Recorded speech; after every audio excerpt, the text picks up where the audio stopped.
अस्सलामुअलैकुम, नमस्ते एंड सत श्री अकाल। आई होप आप लोग बिल्कुल ठीक होंगे और इन्जॉय कर रहे होंगे सर्दियाँ चाय के साथ, कॉफ़ी के साथ, और देख रहे होंगे रिएक्शन वीडियोस। सो आज हम लोग रिएक्शन देने वाले हैं एक बहुत ही ज़बरदस्त वीडियो पर। और ये वीडियो एक मतलब कि हॉट टॉपिक भी हो सकता है और ये पॉलिटिकल टॉपिक भी है। सो लोग कहते हैं कि बीजेपी जो है वो बहुत अच्छी एक पार्टी है, और कुछ लोग कहते हैं कि मतलब कि दूसरी। आज हम लोग इस पर वीडियो पर रिएक्शन देंगे, और ये वीडियो रिक्वेस्ट सजेस्ट की गई थी सब्सक्राइबर के थ्रू। इस वीडियो को मैं कोई भी पर्सनली नहीं ले रही, और प्लीज़ आप लोग भी पर्सनल मत लें, अपना ओपिनियन ज़रूर शेयर कीजिएगा कमेंट बॉक्स में। इस वीडियो का टाइटल बता देती हूँ, बीजेपी वर्सेस कांग्रेस इकोनॉमी, और ये है कंपैरिजन विद प्रूफ। ये लोग प्रूफ के साथ भी बता रहे हैं, तो इसके बारे में मुझे इतना आइडिया नहीं है। ये आज हम इस वीडियो में जानेंगे और फिर देखते हैं कि इस वीडियो में ये क्या बता रहे हैं। मैं चलते हैं बिना देरी किए इस वीडियो की तरफ और रिएक्शन देते हैं। Let's start.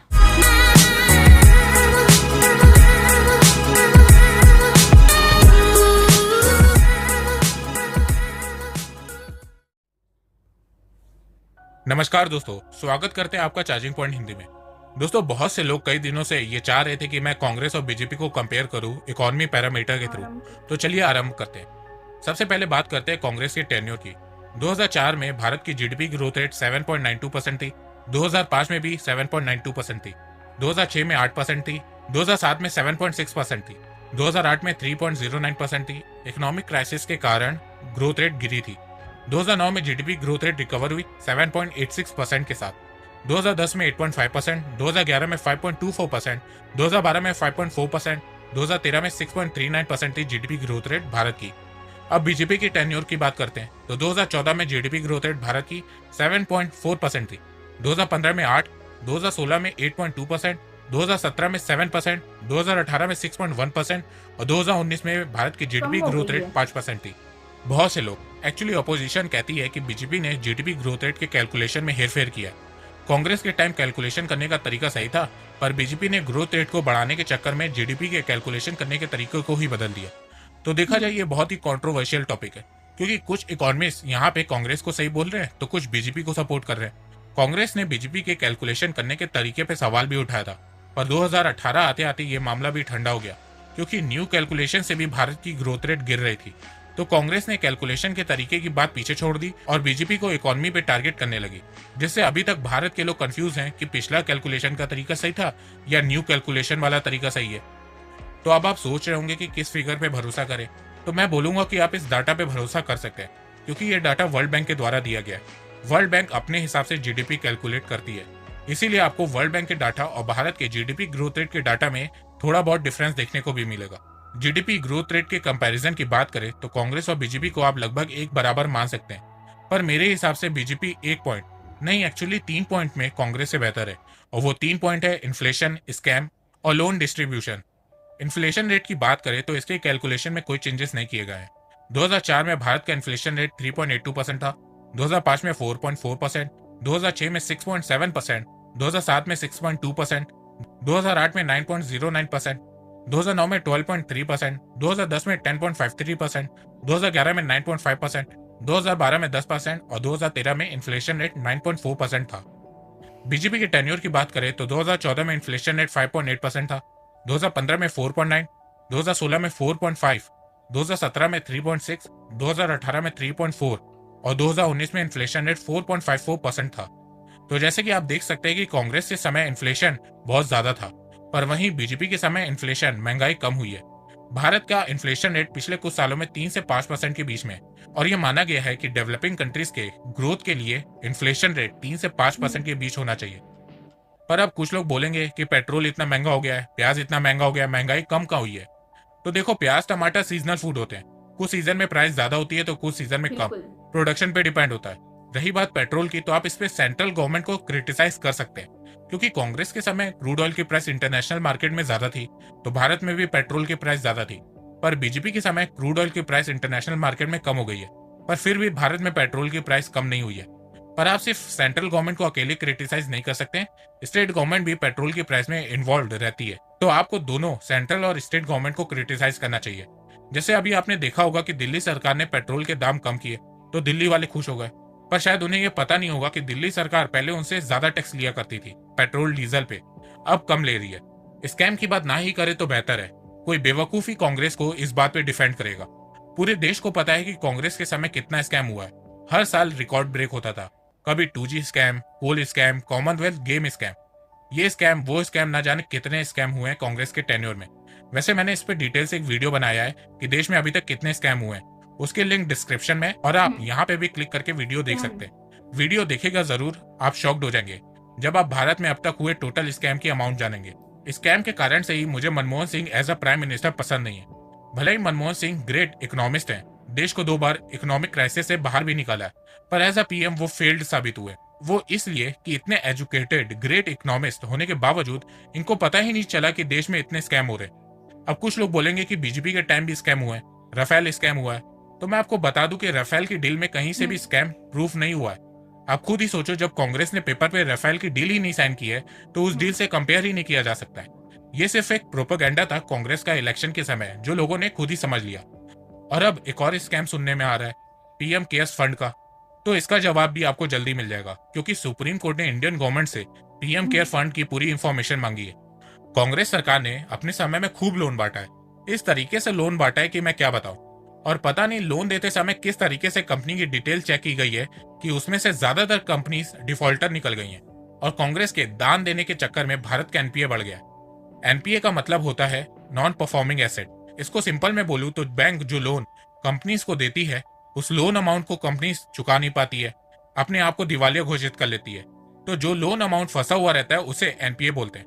2014 के बाद से जब बीजेपी सरकार ने एनपीए को इतना बड़ा देखा तो बैंक को बोला कि लोन रिकवर करे, और जब बैंक लोन रिकवरी के लिए पहुंची तो कंपनीज ने अपने आप को दिवालिया घोषित कर लिया।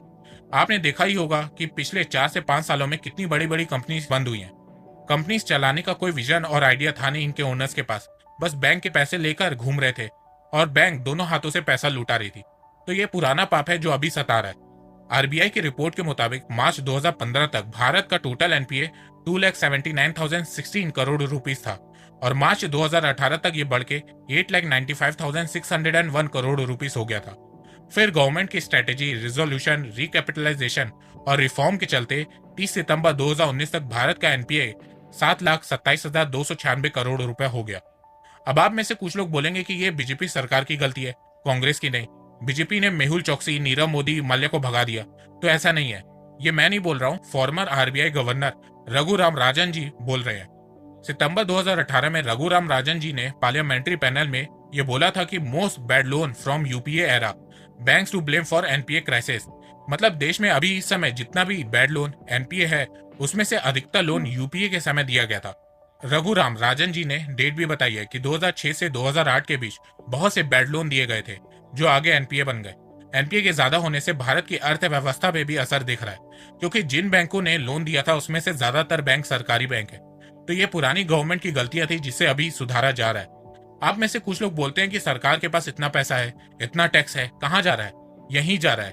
देश में सरकारी बैंक ना डूबे इसीलिए उनके एनपीए को कम किया जा रहा है, जिससे बैंकों के ऑपरेशन में कोई दिक्कत ना है।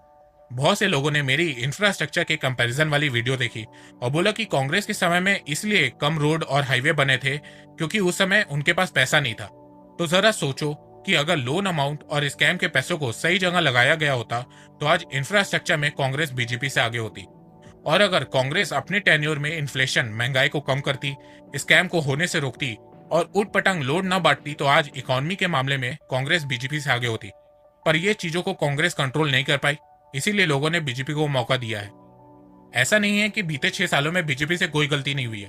बीजेपी सरकार की सबसे बड़ी गलती थी डीमोनेटाइजेशन और जीएसटी के बीच का टाइम गैप। डीमोनेटाइजेशन और जीएसटी दोनों बहुत बेस्ट पॉलिसीज हैं, पर यह भारत की अर्थव्यवस्था के लिए डेंजर साबित हो गई।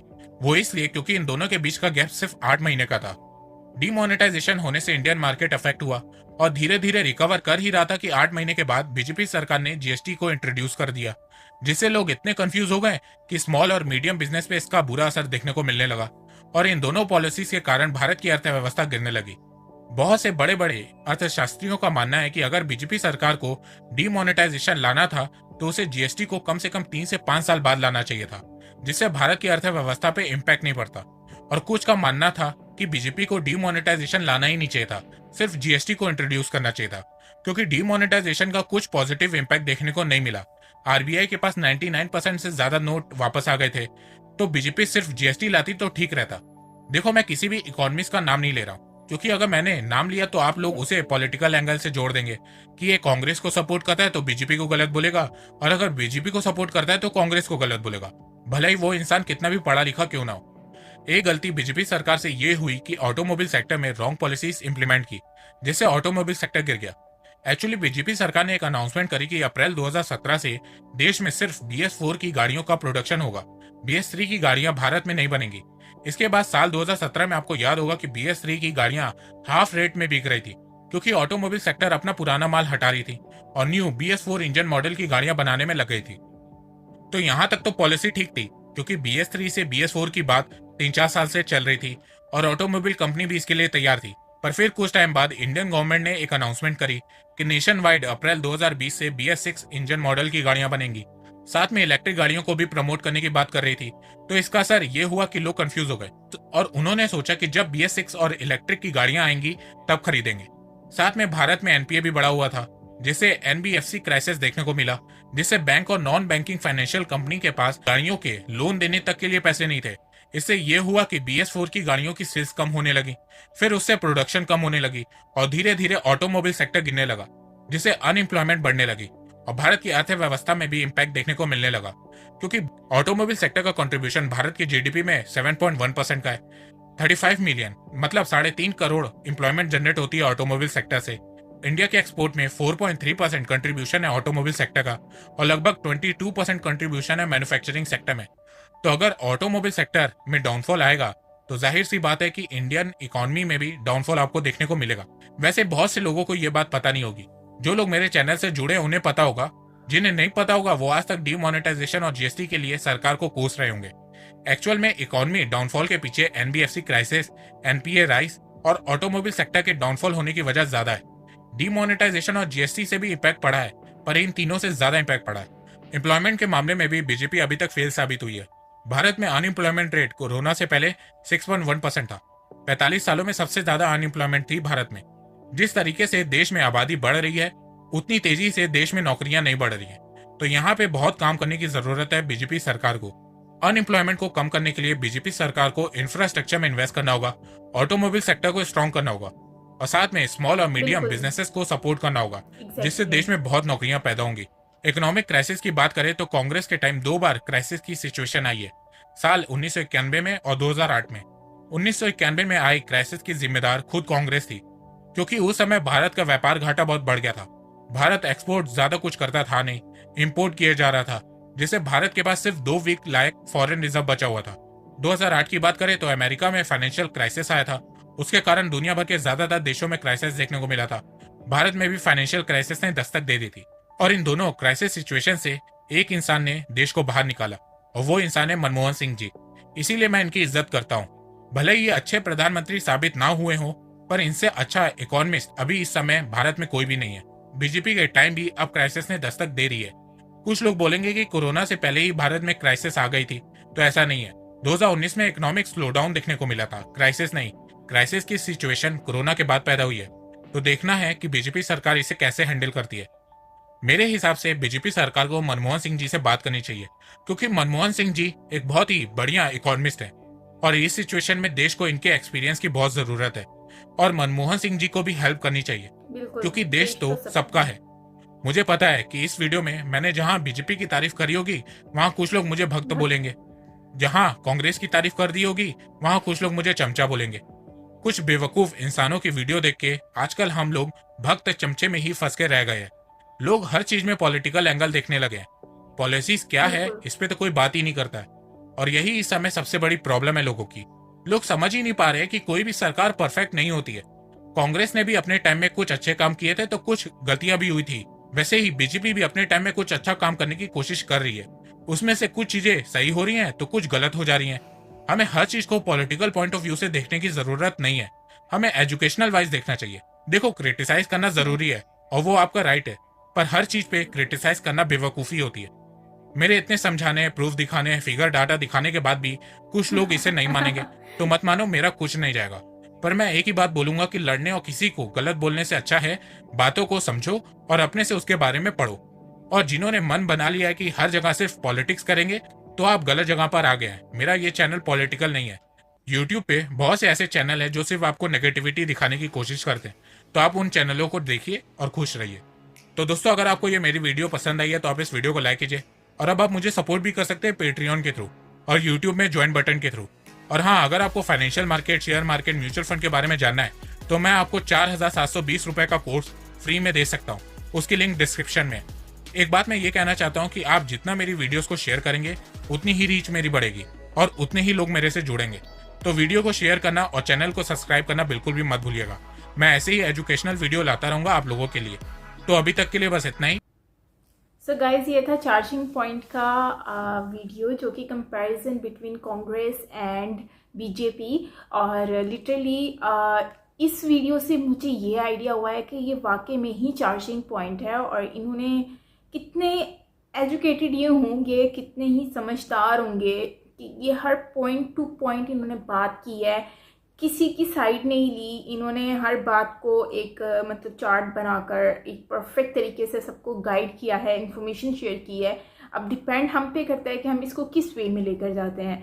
और एट द लास्ट इन्होंने जो एक बात कही है, वो बात मुझे इनकी बहुत ज़बरदस्त लगी है। और लिटरली मैं इतनी ज़्यादा मतलब कि इन्फॉर्मेशन मुझे मिली है ना, और इस तरह के लोग होने चाहिए जो हम लोगों को बताएं, इंफॉर्मेशन शेयर करें कि हाँ ये चीज़ ऐसी है, ये ऐसी है, ना कि हाँ मेरा लीडर अच्छा है, मेरा लीडर अच्छा है। ऐसा नहीं होना चाहिए।